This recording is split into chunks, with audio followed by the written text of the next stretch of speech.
Good evening, dear student.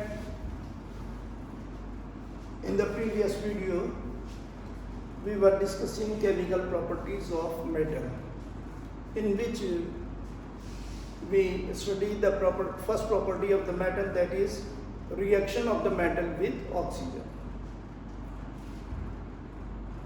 Let us recall, metals react with oxygen and form corresponding oxides. These oxides are of two types, namely basic oxide and amphoteric oxide. Some metals react with oxygen without heating, that is at room temperature. For example, potassium, sodium, calcium. These are the metals which react with oxygen at room temperature and form corresponding oxides. Some metals react with oxygen when they are heated in air or they burn. For example, when copper is heated in air, it gets coated with a black layer of basic copper oxide, which is black in color. Therefore, copper metal gets coated with a black layer when it is heated in the presence of air. Magnesium burns in air with a white dazzling flame and form magnesium oxide, which is a white powder like woodish. Iron does not burn, but when iron filings are sprinkled on the flame, they burn brilliantly and form magnetic oxide of iron. Aluminium react with oxygen and form aluminium oxide. Zinc react with oxygen and form zinc oxide. Metals like silver and gold do not react with oxygen even if they are heated.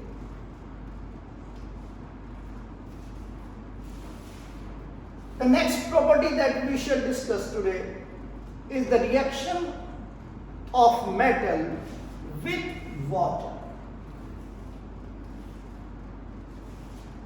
On the basis of reaction of metal with water, we can divide metals into three groups. Number one, those metals which react with cold water.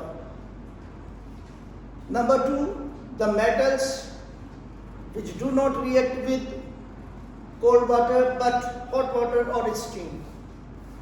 And number three, the metals which do not react with water at all. For example, potassium, sodium, and calcium. These are highly reactive metals. They react with cold water and form corresponding hydroxide and liberate hydrogen gas.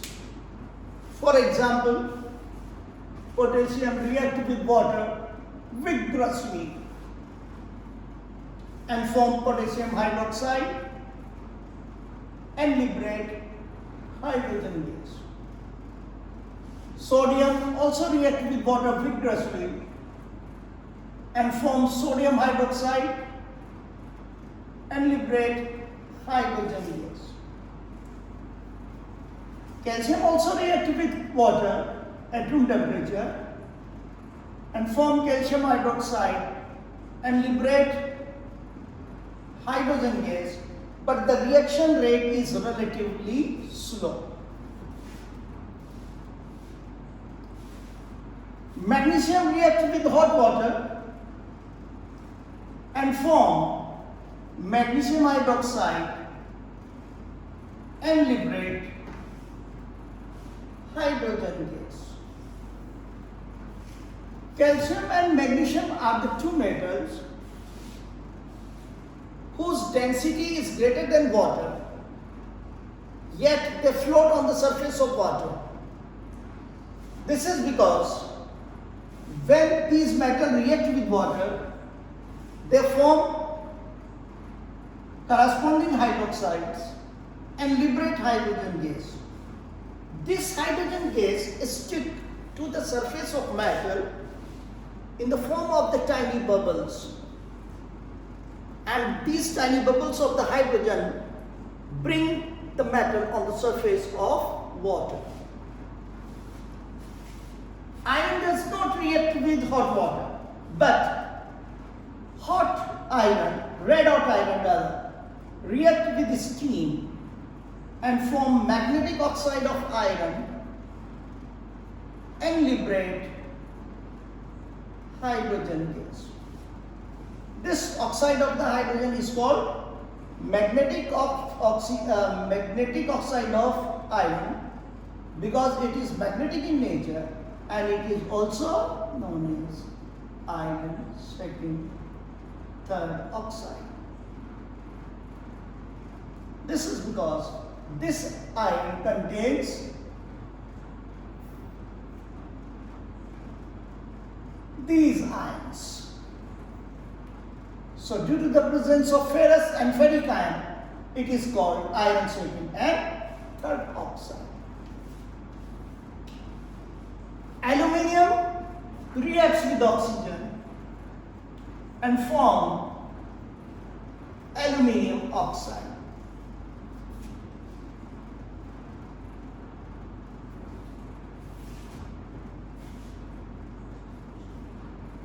So you have seen, actually we were discussing the reaction of metal with water, not oxygen.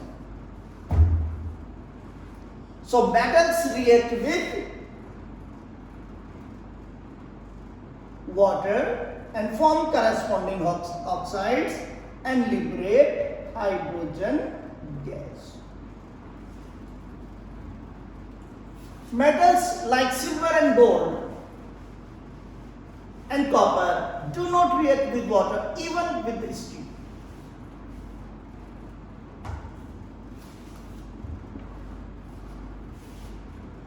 Metals react with acids.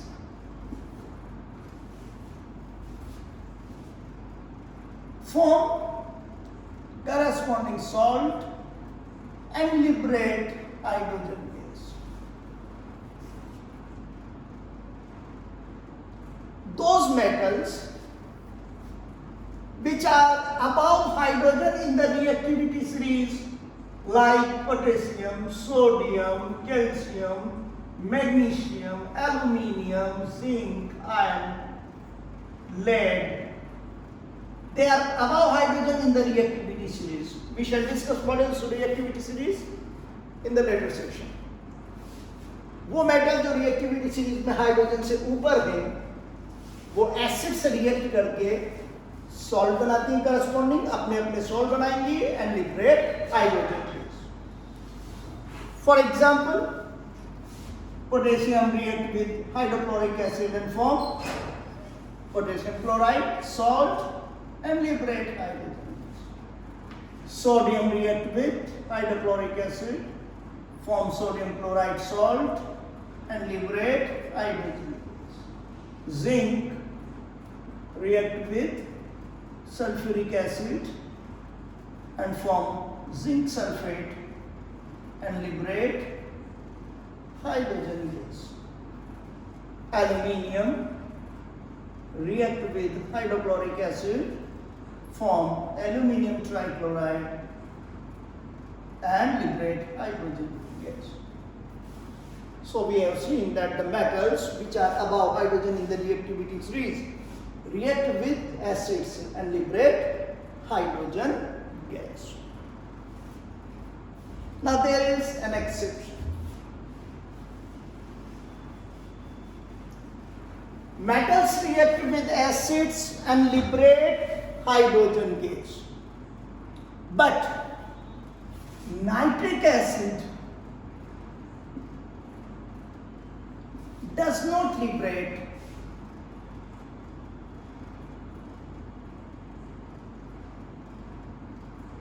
hydrogen gas. Why? This is because nitric acid is a strong oxidizing agent. Its oxidizing property can be explained on the basis of this reaction.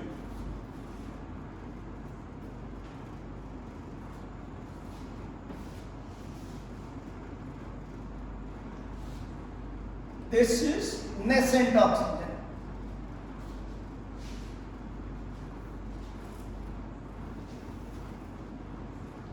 So nitric acid is a strong oxidizing agent. It also reacts with metal. It also liberates hydrogen. But what happens as soon as hydrogen is formed, it is oxidized by the acid into water.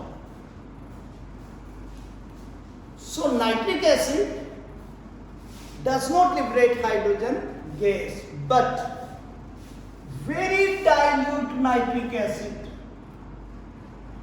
very dilute HNO3 react with metals like magnesium and manganese to liberate hydrogen gas. You should remember that this is an exception. Nitric acid does not liberate hydrogen gas with most metals. This is because nitric acid is a strong oxidizing agent. It reacts with metal, it liberates hydrogen, but what happens as soon as the hydrogen gas is formed, it is oxidized into water. But very dilute nitric acid reacts with metal like magnesium and manganese and liberate hydrogen gas.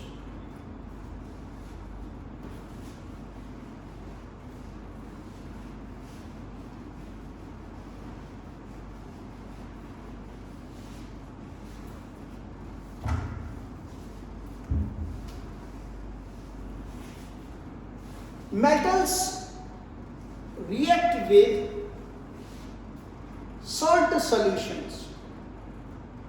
In these reactions, a more reactive metal, a more electropositive metal tend to displace a less electropositive metal from its salt solution.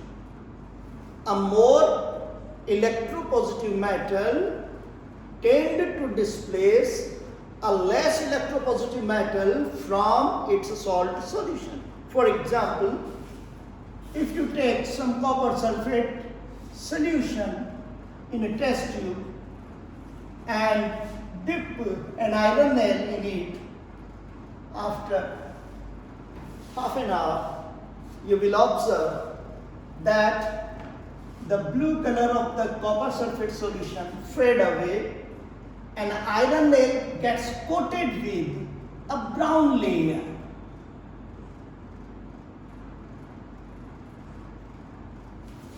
So actually what happens? Iron displaces copper from the copper sulfate solution and form ferrous sulfate. Copper which is displaced is deposited on the iron nail in the form of brown layer. So what you see in this reaction, a more electropositive, or you can say that a more reactive metal displaces a less reactive metal from its salt solution. So this reaction indicates that iron is more reactive than copper. In the same way, copper is also displaced by zinc.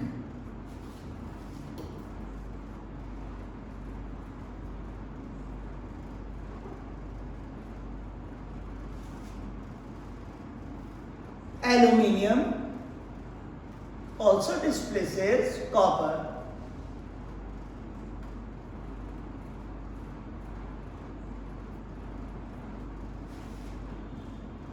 So it is clear from this reaction that a more reactive metal tend to displace a less reactive metal from its salt solution. So when an iron nail is dipped in copper sulfate solution, the blue color of the copper sulfate solution fade away and it turns pale green due to the formation of ferrous sulfate. When a zinc piece is placed in copper sulfate solution, which is blue in color, the copper sulfate solution turns colorless due to the formation of zinc sulfate, which is colorless. When an aluminium wire is placed in copper sulfate solution, it turns colorless due to the formation of aluminium sulfate, which is colorless. So it is clear from these examples that a more electropositive metal tends to displace a less electropositive metal from its salt solution. So on the basis of this displacement reaction, the metals have been arranged in the decreasing order of their reactivity, which is called reactivity series of metals. So in the next video we shall discuss the reactivity series of metals. Thank you.